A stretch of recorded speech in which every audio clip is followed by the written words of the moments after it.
Hello students, next topic है हमारा numericals करते हैं बेस्ड ऑन कन्वर्जन। तो ये न्यूमेरिकल है, देखो इन the circuit diagram shown in figure पहले इसके अंदर जो गिवन है वो इस तरह से है। यहाँ पे हमारा लगा हुआ है एक ammeter, this is 3 ohm resistance, this is a battery of 3 volt या सेल एंड करंट की direction, this is the circuit diagram. अब इसके अंदर देखो क्या पूछा हुआ है, what is the value of current if the ammeter shown, first part के अंदर है if the ammeter shown is a galvanometer with resistance R G. ठीक है, यानी ये इसने बोला हुआ है कि करंट की वैल्यू क्या होगी अगर ये एमीटर एक गैल्वेनोमीटर है जिसका रेजिस्टेंस आर जी है।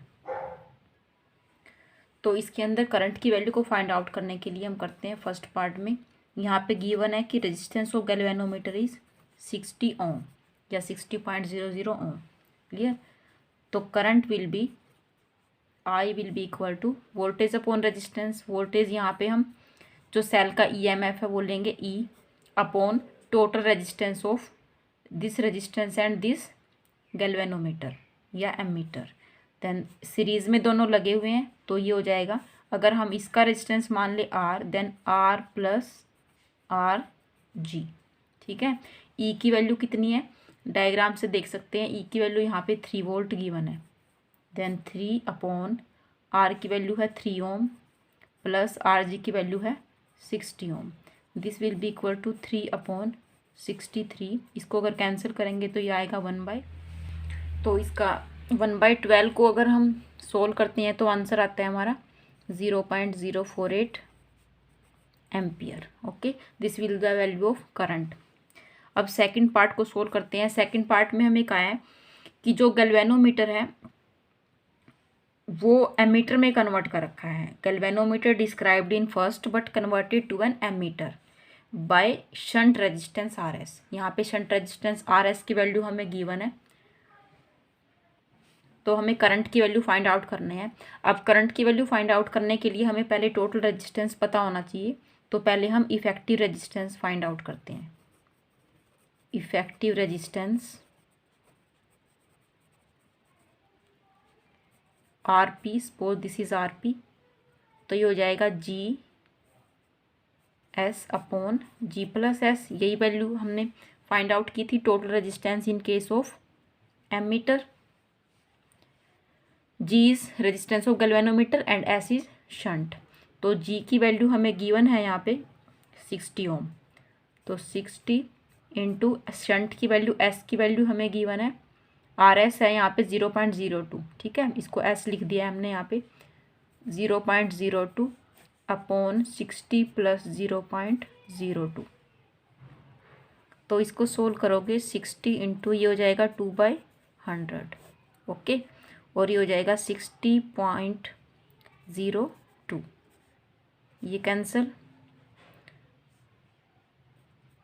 इसको हम कैंसिल करते हैं 2 2 5 ज़ा 10, 6 अपॉन 5 इंटू 60.02।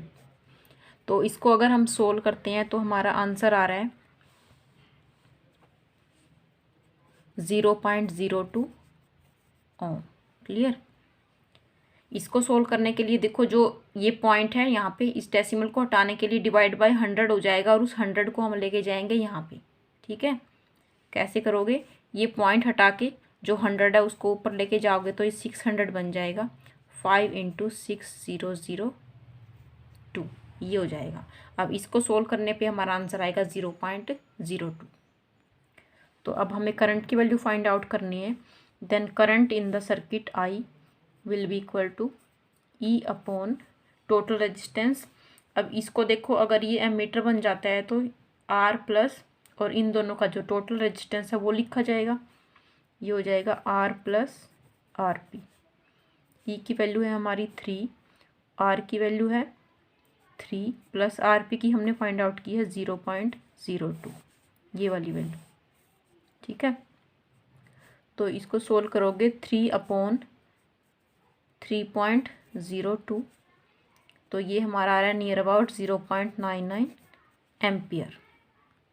थर्ड पार्ट में हमें कहा हुआ है कि अगर जो एमीटर है वो आइडियल एमीटर बन जाए, तो आइडियल एमीटर का रेजिस्टेंस हमें पता है 0 होता है, ठीक है। तो for ideal ammeter current in this will be equal to E upon R plus, ideal ammeter का रेजिस्टेंस कितना है 0 है, तो 0 हो जाएगा ई अपॉन आर। ई की वैल्यू हमारे पास है 3 और आर की वैल्यू ये यहाँ पे गिवन है कितनी है 3, तो 3/3 will be equal to 1, therefore current will be equal to 1 ampere, ठीक है।